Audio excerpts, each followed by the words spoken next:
Welcome to Understanding Risks During Organic Transition with Dr. Angela K. Jackson. This program is supported through the USDA Transition to Organic Partnership Program. We're going to be talking about building risk into your organic system plan through preventive practices. There are really 8 risks that I've identified in my experience of working with organic farmers all over the world. And the number one concern or number one risk for most farmers is pesticide drift, and that's followed by GMO contamination, parallel production commingling, shared use equipment, shared use storage, custom hired work, fraudulent certificates, and use of prohibited substances. We're going to take a moment to look at each of these a little bit more in depth. When it comes to drift mitigation, there are several things that you can do as part of your overall plan to help mitigate drift. It's not impossible to put together a successful plan, but it does take some thought and a little bit of work and some cooperation and collaboration with your neighbors. The first and most important aspect is building buffer strips into your organic system plan. Next, I would recommend notifying your neighbors of your plans and intentions to go organic. Think about and discuss planting different crops than your neighbors and plant at different times than your neighbors. So maybe you plant earlier or you plant later. Notify spray companies, especially ground applicators and aerial applicators in your area. You can also place an ad in the local paper advertising that you are organic and that you have a no spray zone around your property. Post no spray signs on all the borders around your property and register with FieldWatch. Organic products are not chemical-free, and we do not advertise them to be a pesticide-free product. The U.S. Department of Agriculture actually allows organic produce and organic feed to have pesticide residues up to 5% of the EPA tolerance, and this is to meet the consumer expectation that organic products have minimal chemical residues, but they are not chemical-free. The 5% of EPA tolerance standard is considered a level at which an agricultural product cannot be sold as organic, regardless of how the product may have come into contact with a potential prohibited substance. So if you're doing residue testing or regular residue testing as part of your prevention plan, understand that just because that it comes back with a little bit of residue doesn't mean that it's not organic. The width of a buffer strip between an organic farm and a conventional farm typically depends on several factors, including the type of crops that are being grown, the specific risks of contamination, and if there are any local organic regulations, like through a state organic agency. But most of the time, those conversations are going to be happening with your certifier. Oftentimes, when the inspector comes to visit your farm for the first time, they will have a discussion with you about your buffer strips and whether they appear to be adequate or not. I put in some recommendations from what I've seen in my many years of experience, some things to think about as you're working out the width and the level of prevention practices that your buffer strips need to meet. A common recommendation is a minimum of 25 to 30 feet. This is often considered the smallest effective width for a buffer strip. The preferred width or more effective strip is often 50 to 100 feet wide. This is to help ensure that pesticide drift and other forms of contamination, such as GMO drift, are minimized. Where there is a high risk of contamination, or if the neighboring farm uses aerial spraying, a buffer strip of 150 feet or more might be necessary. GMOs are prohibited in organic production. In fact, genetic modification is actually an excluded method that is explicitly prohibited in the USDA National Organic Program regulations. Crops at risk of GMO contamination currently include alfalfa, canola, corn, cotton, papaya, soybean, squash, and sugar beet. Here in South Dakota, we most often see alfalfa, corn, and soybean. Your wind-pollinated crops, such as corn, have different considerations for risk prevention than insect-pollinated crops like alfalfa or the self-pollinating soybeans. So planting your crop earlier or later than other neighboring GMO crops is helpful. Planting good buffers will also help trap incoming pollen. So high grass or buffers that have trees or shrubs in them is more helpful. And also talking about or discussing agreements with neighbors on various different ways that you can collaborate on being able to plant similar crops at similar times. If you are considering transitioning to organic and you would like to keep part of your farm conventional and the other part organic, this is called parallel production, and it is allowed under the USDA National Organic Program. Some things to keep in mind if you plan to practice this type of production system is the use of shared equipment and shared storage. Before using shared equipment to plant, harvest, or handle organic crops, the equipment must be thoroughly cleaned to remove any residue of previous conventional or GMO plant material.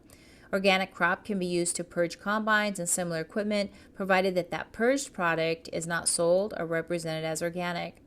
And records must be kept of your clean-out material as well as the material that was purged through that equipment. When it comes to shared storage, make sure you have separate storage areas for organic and conventional or GMO crops, and that those are well marked.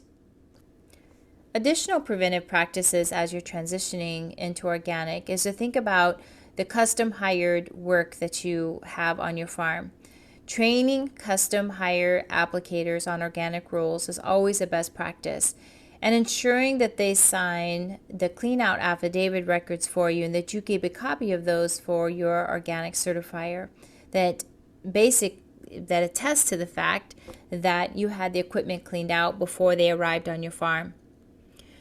The use of prohibited inputs or the risk of using prohibited inputs is really important. And you want to prevent the use of prohibited inputs by notifying your certifier every time you're using a new input to ensure that it is allowed in organic farming.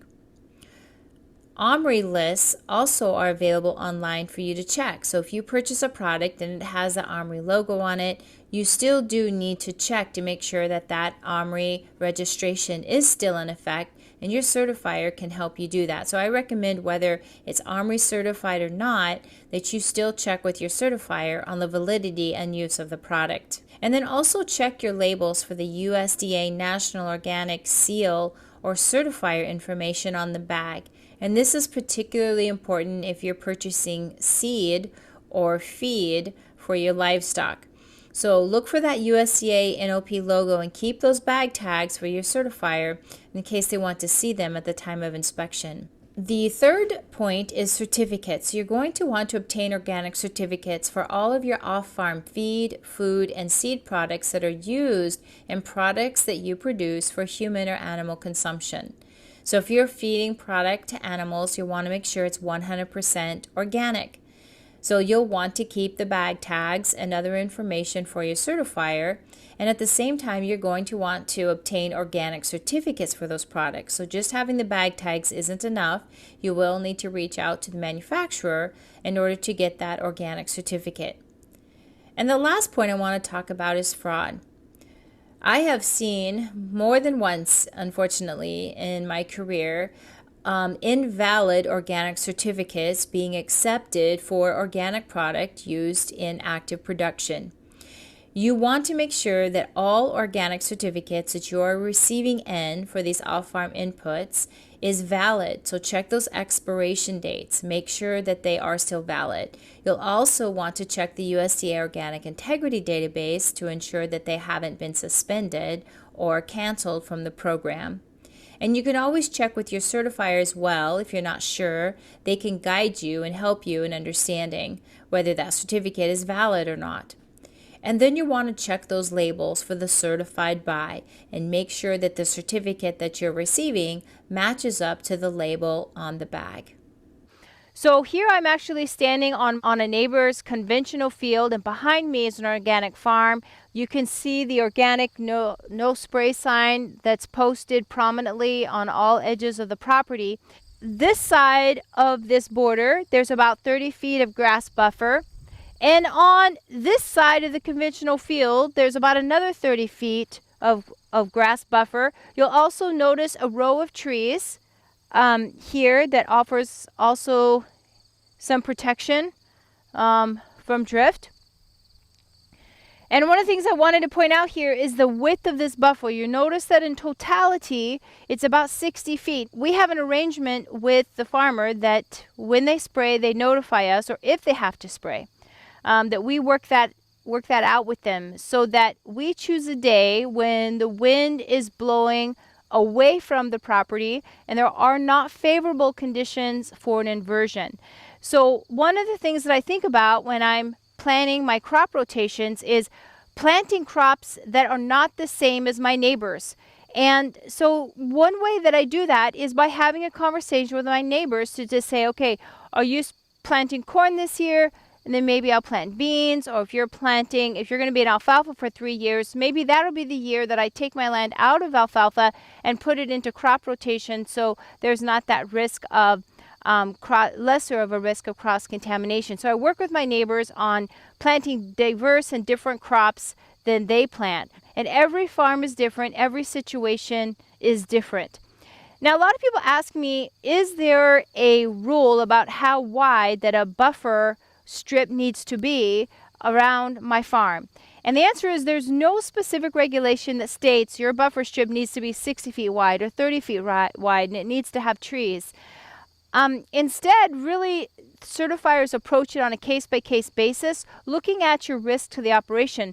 So if this was wide open and there was no grass, no trees, it would be a more favorable condition to drift. A certifier might say, well, your buffer strip needs to be wider than this in order to reduce cross-contamination. So really, your certifier works with you when you're developing your organic system plan to help you understand what an acceptable width would be on your farm. If you're seeing drift happening repeatedly on your farm, you're going to have a conversation to stop that drift before you are able to get certified organic, because you don't want to continuously be knocked out of certification. So in order for a field to be eligible for organic certification, it needs to be clear of prohibited substances for 3 years prior to that crop harvest. Notifying my neighbors, working with my neighbors on planting different crops, posting my no spray signs, putting ads in the paper, and then also registering our farm with Field Watch. So every year we register with Field Watch, which is an online program that most sprayers hopefully are checking. So when you register with that, you put your farm information in there, and most spray companies are aware of that database, and they will go check that before they spray. So here's another example of a buffer strip that's with another neighbor. The grass comes right up to the edge of the field in this case. So if you were planting something in this area where there's no fence, it's just literally crop to crop, I would recommend that you maybe think about putting some kind of a barrier up between the two crops, perhaps letting a strip of grass, tall grass, grow up between the two crops. Open fencing really isn't going to help in this type of a situation. And then also distance. So maybe this area right here would need to be a wider boundary. I've seen many cases where an organic crop came right up against a conventional field, and they were farmed side by side. And so you'll want to take that into consideration when you're having those conversations with your neighbor. In organic buffer strip crops, yes, you can plant crops in your buffer strips. Those crops cannot be sold as certified organic. So in your record keeping, you do need to write down how much you harvested and what you harvested out of your buffer strips if you are farming those, and keep those crop records. Don't hesitate to reach out to myself. I'm the Organic Ag Advisor for the South Dakota Specialty Producers Association, Dr. Angela Jackson, and I can be reached at 605-624-1966, or you can email me at sdspa.organic@gmail.com.